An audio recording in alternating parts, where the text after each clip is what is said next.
And good evening, everybody. Welcome to another edition here of the Mass Steel Podcast with yours truly, Charles Prodigy Richey here, which I am also the host of On Deck on ChicagolandSportsRadio.com. We're getting ready to pick back up on the Mass Steel Podcast right here. Biggest news of the week so far, as everyone is aware right now, as it was updated by Ab Schefter of NFL on ESPN this morning. Week number 4 between the Pittsburgh Steelers and Tennessee Titans that was originally supposed to be scheduled in Tennessee has been postponed for right now. There will be no game this weekend. Initially, the NFL was going to be canceling the game on Sunday regardless and try and hopefully have it moved to a Monday or even a Tuesday night, which we haven't seen in forever. But as it stands right now, due to the Tennessee Titans, we have 5 players testing positive plus 6 personnel, making it a total of 11 from the Tennessee Titans franchise altogether as a whole. Their last opponent, remember, the Titans faced was the Vikings this past Sunday, which they did lose to the Titans in that contest this past weekend by a point. None of the Vikings players has tested positive, so that's good news for right now. But as it pertains to this weekend, no games right now. I want to hear everybody's reaction right now. And also, too, let's not forget, too, I mean, this past weekend, let's not kid ourselves. If everyone may recall, to the Bears game that was this past weekend, when they played the Atlanta Falcons in Atlanta, we already heard of one player in particular who was also like one of the first players out due to COVID in this contest when we look at it. So, like I said, we saw a lot of weird stuff happen here. We'll really think about it. And like I said, I mean, for that game, anyway, I mean, when we looked at with the Chicago Bears, it was a quarterback of the Falcons, A.J. Terrell, was being placed in the reserve COVID list. So far, that brings up 6 players to date from 2 clubs this year right now. And like I said, there's been a lot of legitimate concern. I mean, since COVID has hit us as a society, the country, ever since coming over from China, how much was this going to be a return factor once it came up to the fall? I think the NFL did everything they could to prepare themselves. As everyone remembers, and don't forget, too, that the NFL, they canceled the Hall of Fame ceremony. They canceled all preseason to try and accommodate everybody. You had quite a few players who had to opt out due to COVID-19 for the season. I mean, when we look at it, and when we looked at the COVID opt-outs for this year, I mean, basically, we had a total of 67 players around the league back early in August who opted out. Now, remember, the Steelers, Chargers, and Falcons were the only 3 teams who elected not to have any players opt out for the season, and the Titans already had 1 player. So that makes it right now, I mean, with that, I mean, with the Titans, I mean, their predicament as we look at for the time being here, they only had 1 other player who was out. He was a bench player. It was offensive lineman Anthony McFarland. So you add that to the remaining 5 right now who are currently out. The idea that seems to be like the short-term fix and going forward, because obviously both teams right now are having their bye weeks happening as a result. It's already here. The bye week was, if everything went on as scheduled, would have been on November 1st, which would have been the following week after week number 7 versus the Ravens in Baltimore. Instead, the Steelers are going to get the weekend off. They will be playing their next opponent, pending everything goes right. I mean, seriously, this is serious business right here. But the Eagles will be their next opponent. That will be in Heinz Field. Like I said, it's still a lot wait and see. I'd like to get everybody's thoughts right now. I know we got a lot of sports happening around right now, pretty much. I mean, you got like NBA Finals getting ready to wrap up right now. I don't know if anyone's got a chance to watch that Lakers Heat series. I know a lot of people are pretty much ruling out the Miami Heat, but I will tell you that I wouldn't say so fast. I'm still picking the Lakers, probably 5, no more than 6 games. But don't forget, Pat Riley has seen this movie before, even though he is the executive of the Miami Heat and not the head coach. That is Eric Spoelstra. Trust me, Pat Riley has been Riley's his share of butt whoopings in Game 1 of the NBA Finals. I think they had got blown out by about 35 points in the first game of the 1985 Finals. They got smoked in that one. Known as Boston Massacre. Then they went on to lose Game 1 to the Detroit Pistons 3 years later. And then, of course, recently to the Dallas Mavericks when he was the head coach of his last championship he coached, the Miami Heat, with Shaq and Dwayne Wade. Went on to end up winning each of those series in 6 games, with the exception of the 1988 NBA Finals, where his team won it in 7 games. But we'll tell you this, Miami Heat, for right now, they got some good perimeter defense, forcing the Lakers to take a lot more jump shots, and they challenged them to shoot jumpers and threes, which they're very successful doing. I definitely feel like right now that's one of the very rare times I saw them get beat in fast break points and points in the paint. But anyway, right now we also got Major League Baseball playoffs going on right now. It's the 60-game format.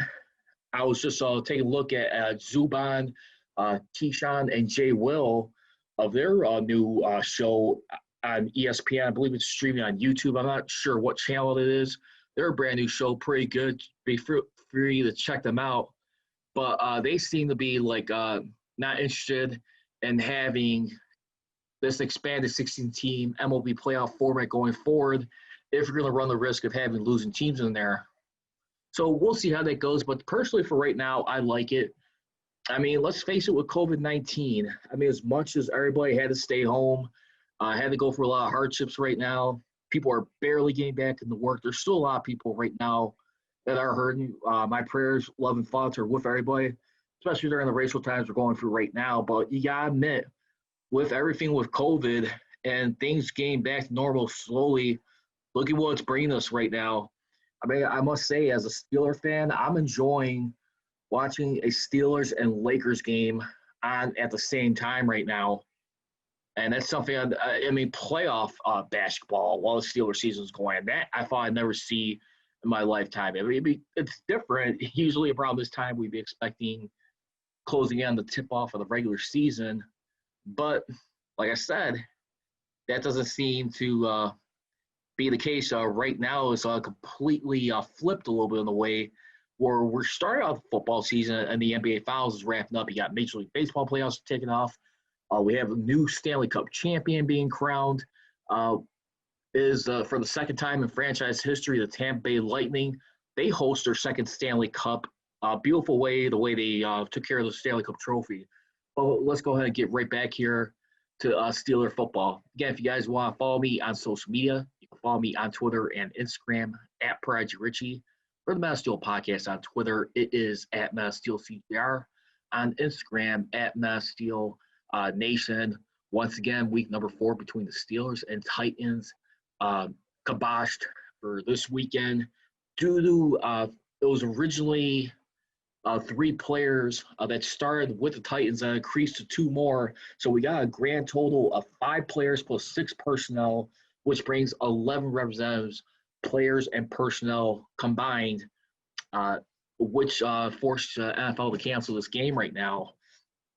And when we look at the Titans schedule right now, because too, I mean, when you look at their bye coming up, when you look at their season for everything, I mean, when we looked at it, was supposed to be following after this, was supposed to be after week number 6, which would have been after the conclusion of them hosting the Texans. And like I said, for right now, it looks like what's going to end up happening is the week that they were supposed to have their bye. It looks like that's going to be the Steelers and Titans right there. They will play on the 25th and then resume their next week matchup on the 1st against the Bengals. While, in other words, we will face the Titans on the 25th, and then we will go on, the Steelers will go on to face the Titans in Week 7 on October 25th, and then they will go on to face the Ravens in Baltimore. So this is their bye week right now. Got a lot of stuff to get into. Just saw some power rankings that just got released on Tuesday a couple days ago. For right now, the Steelers right now, they started off 11th in the power rankings since the conclusion of the NFL draft. And when we look at where the Steelers stand in this particular moment, I mean, since starting off 11th, they have jumped up 7 spots right now since that time. Week number 1, they started off in the power rankings at 12th, 7 spots during the regular season, but altogether 7 spots in total since the conclusion of the draft. And you see where they're at right now. And having a 3-0 start, I got to tell you right now, it feels pretty darn good to have this. Still a lot more stuff to be working on right now. I think just a little bit, if I'm concerned, watching this group, I'm not so concerned with the corners covering the pass. It's more so the safeties right now. And you got a case right now where you still got Mika Fitzpatrick's. What's up? Yes, they're good.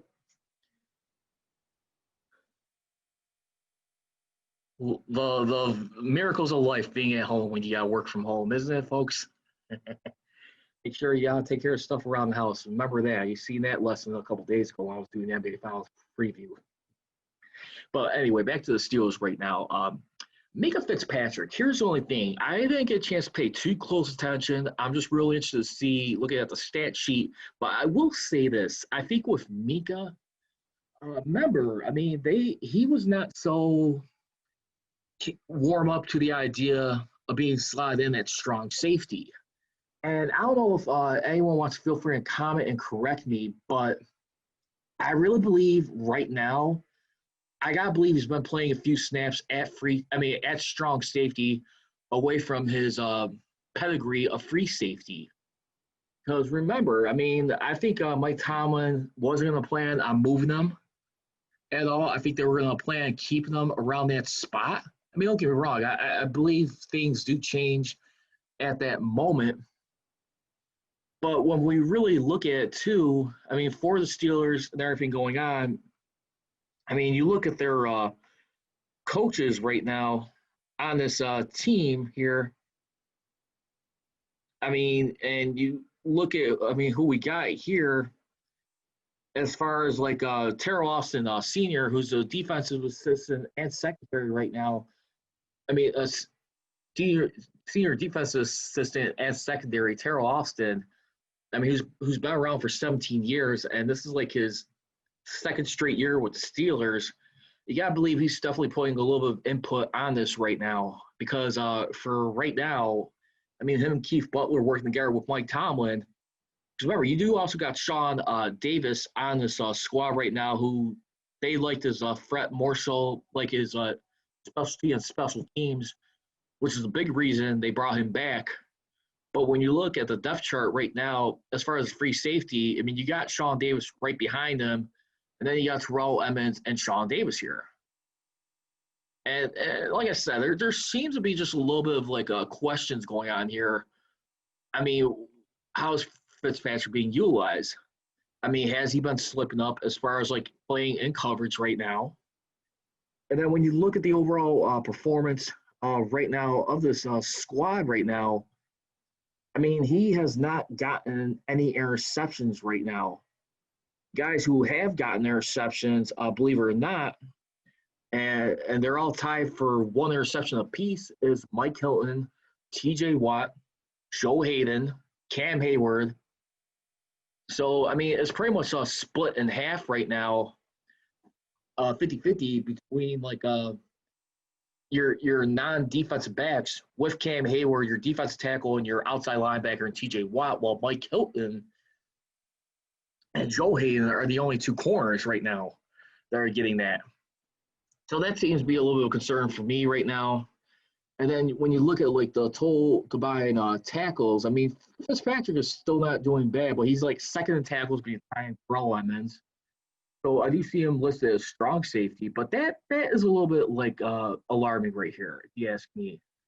I mean, if I'm thinking like what's wrong with Minka right now in his second year, I really do believe plain simple. I mean, if you're a coach or you're an opposing team, a defensive coordinator or head coach slash defensive coordinator, all the defense plays or the offense plays, excuse me, head coach slash offense coordinator or offensive coordinator, I think it's pretty simple. You keep throwing away from Minka Fitzpatrick. You try not to go his direction. And I wonder if this is a way for him to try and like tweak up a little bit, uh, try a little bit more flexibility. Sometimes that may not always be the popular choice amongst players, but sometimes you do have to look and see what's best. And because that's the only concern I have with the Steelers is their safety coverage, more so their free safeties, not so much corners right there. Because the Pittsburgh Steelers, at the end of the day, when we look at their where they stand at in the AFC North, not just league, but within their own like Aaron division stats here, and we'll have this popped up here in just a moment. You're watching and listening live to the Mass Duel podcast here. Me, Charles Prodigy, Richey, as we get ready to take a look at a lot more stuff going on right now, and try and like pull this up here. But like I said, I mean, for right now, the Pittsburgh Steelers, they do have, for the moment, they got 5 takeaways right now as a result. And we'll see where this continues to lead at for right now. And we'll get to that in just a moment. And here we go. Yeah, so basically the Pittsburgh Steelers right now with takeaways, I mean, they're ranked number 1 in takeaways within their own division when we look at it. And also, too, so like the Steelers are like on the defensive categories. Here's the categories that they're first within their own division. They're first in total yards with 870, fewest first downs with 56. They lead their division in completion percentage being defended against at 59.8%. 4 interceptions, 15 sacks, rush yards for 162, and their red zone scoring defense, all tops ranked within the AFC North. And then as far as on the offense side, when you flip it on the other way around, their top categories there and right now is total yards and offense, which is pretty surprising right now considering how much Lamar Jackson, the Ravens offense under John Harbaugh was supposed to be this year, especially him being the number 1 ranked player on the NFL Network's top 100 player, as voted amongst players. Supposed to be like the guy that's supposed to be challenging Patrick Mahomes and these all other star quarterbacks like Deshaun Watson. I mean, you're also number 1 in pass yards, 1,146. I mean, 727 yards passing adjusted. I mean, aside from the sacks that they took in, and 7 touchdowns for the year. And speaking of sacks right now for the Steelers this year, I mean, when we look at it, I mean, they are third as far as giving up the most sacks. So which is pretty good right now. Ben Roethlisberger has only been sacked 5 times for 50 yards. Pretty decent way to keep him on his feet for right now for 3 games. And that's definitely where I'm looking at right now because, like Bob Pompiani said before in the past, when you have a guy like Ben Roethlisberger of his caliber back and you have a struggling offensive line who's been struggling to open up the run game and executing, I mean, their own plays on the field, it helps to have a guy like Ben's experience to be behind other center, receiving the ball. I mean, communication means everything. He's a big part of that communication when you have a guy like Marquise Pouncey and everybody else on here. And like I said, I'm very pleased with the fact for right now, I mean, the Steelers, they have not tested positive, of course. But, you have to do what's in the best interest for the league right now and try to make sure no one else is getting infected. That's the name of the game right now. And the NFL, they have sent memos before. I mean, just reminding players and teams around the league, be careful what kind of activities you get off outside your group, outside of your training or practices or game activities. You have to act responsibly at the end of the day. I mean, we've been hearing a lot of times throughout this year, too, even from Mike Florio, a Pro Football Talk.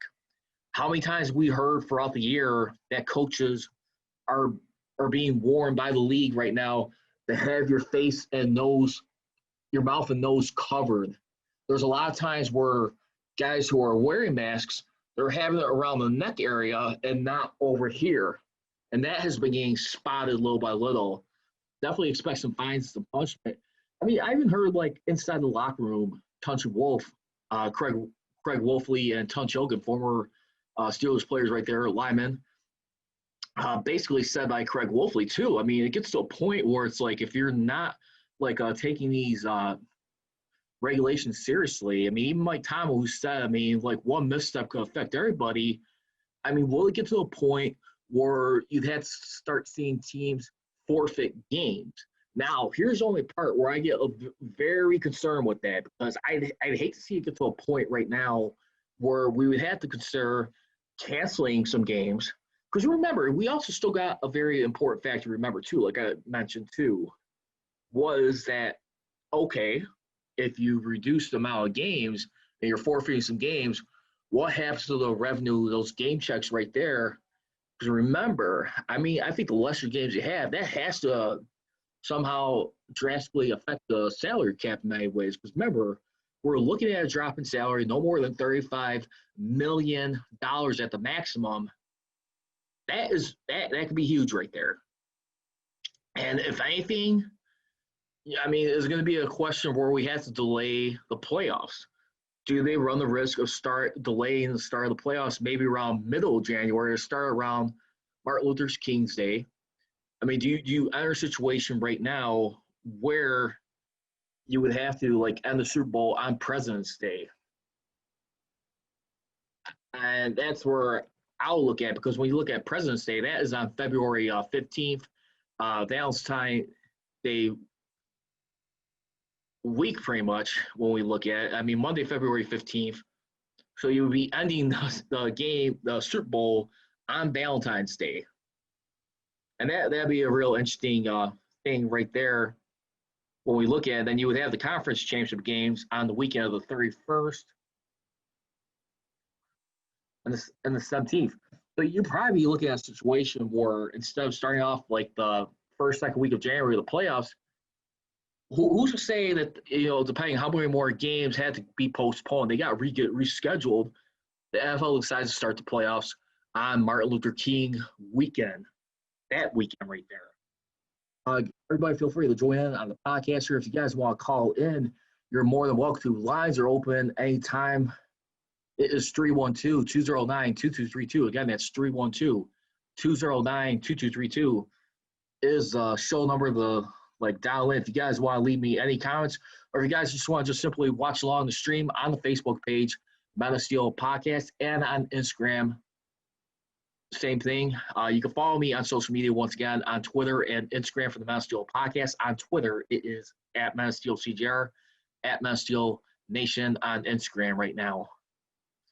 And like I said, when we look at more stuff right here, we also had a report, too, from ESPN NFL Nation. Right now, Teron Davenport said that the Titans head coach, Mike Vrabel, a little after 11 a.m. Central Time yesterday morning, he said that reports of the Titans being able to return to the building may not be true, that it could have been later or sooner. So, I mean, there was like a little bit of confusion right there, too. I mean, when we talked about like the league possibly flexing game the Monday or Tuesday. And I have not heard any word right now who the Titans players are on the COVID list. I'm going to try and find it right now. And we'll find out what the scenario is going on right now when we take a look at. But,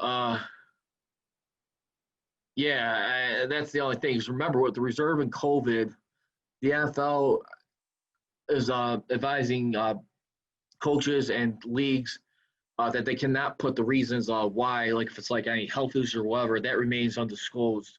That's another thing that we've all been aware about throughout this season going into this as they continue to try to get a 2020 season in.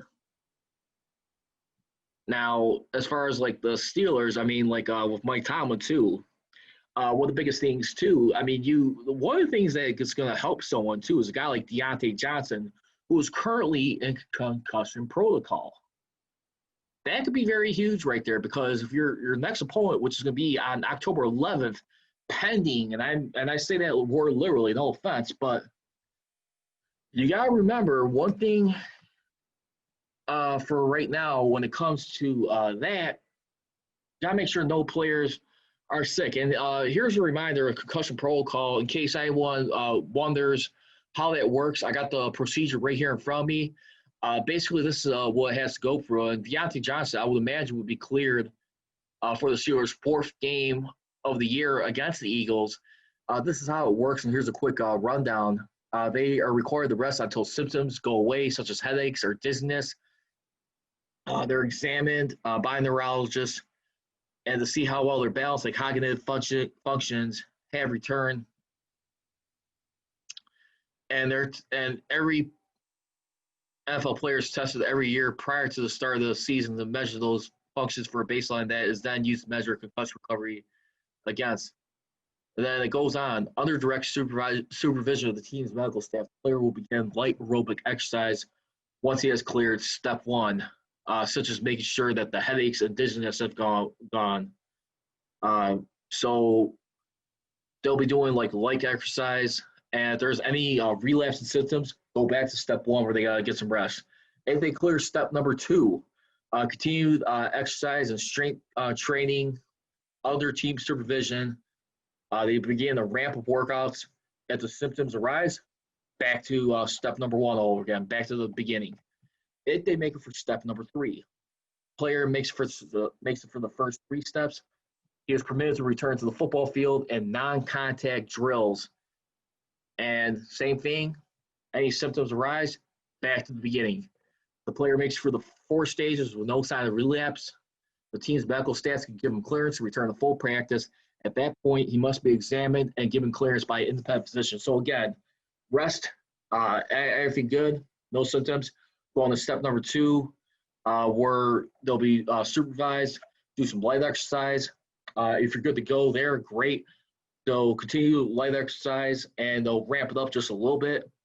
And then the third step after that will just be going back to the football field, a non-contact drill. Then they make through that.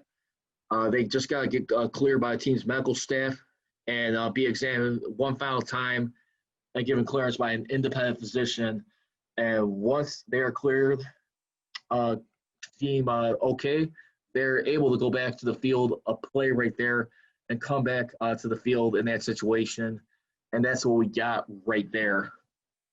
So a guy like Deontay Johnson, I think that is huge. I mean, at the same time, and we talk about like how many times where it was like teams where it's like the Pittsburgh Penguins. I mean, for example, you had a guy like we had an injury about a year ago. He was able to return back to the playoffs, even though they did not make it out of the first series against the Oilers. But still, I mean, you had a lot of stuff right now doing this COVID right now. It's buying a lot of time for players to rest up from injuries at the end of the day.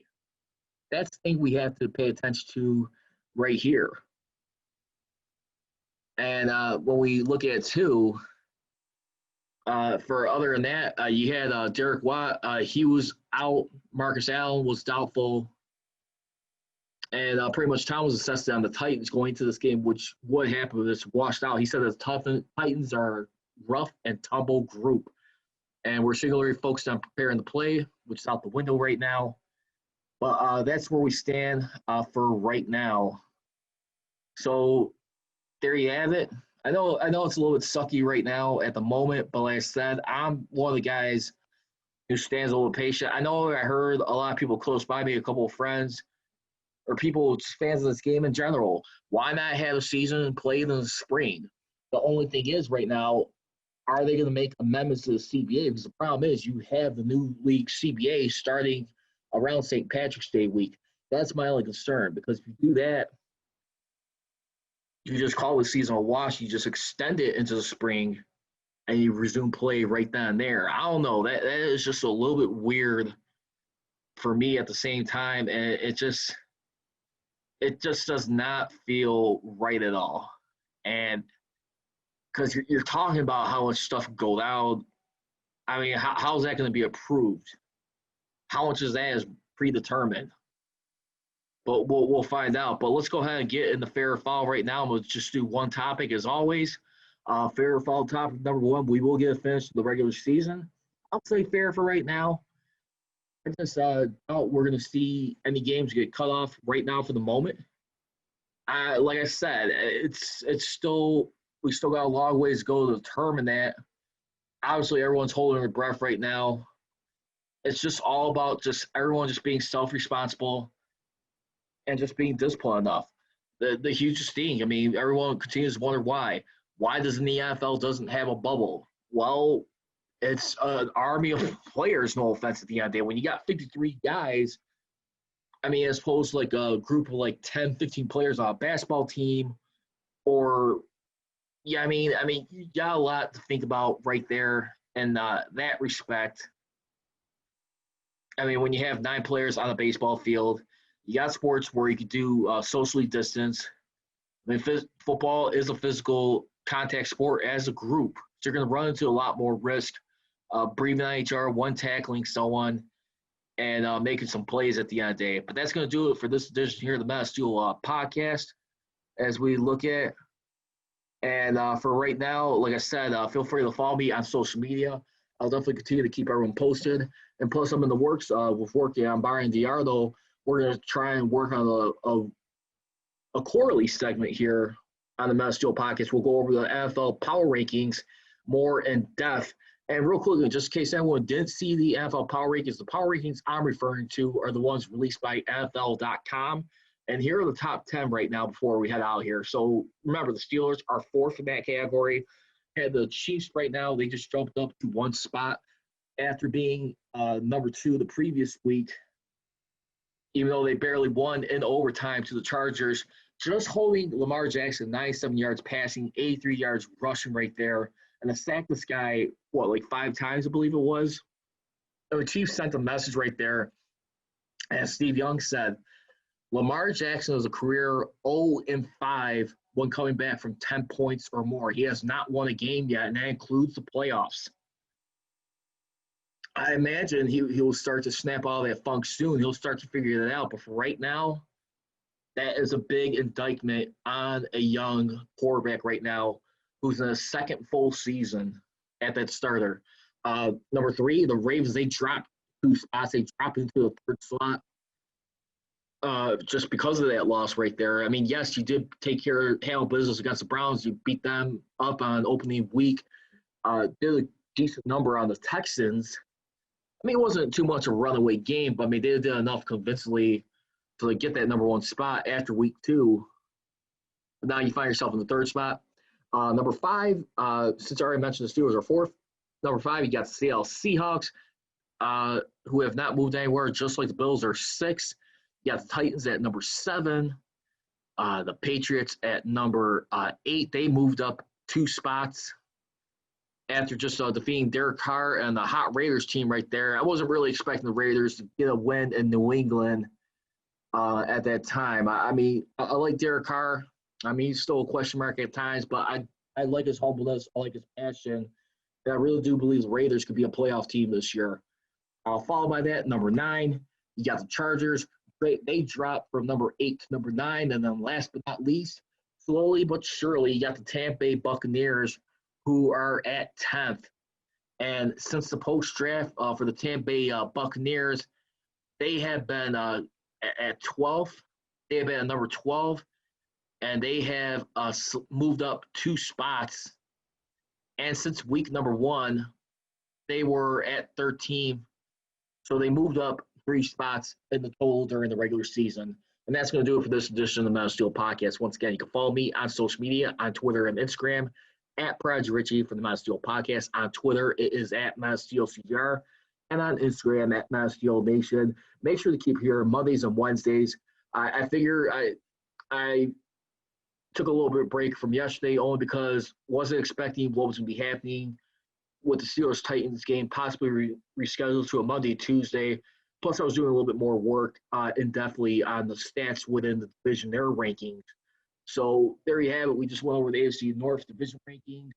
Update on the game, as everyone is aware. Not the prettiest thing to wake up to, but at the same time, always proceed with caution at the end of the day.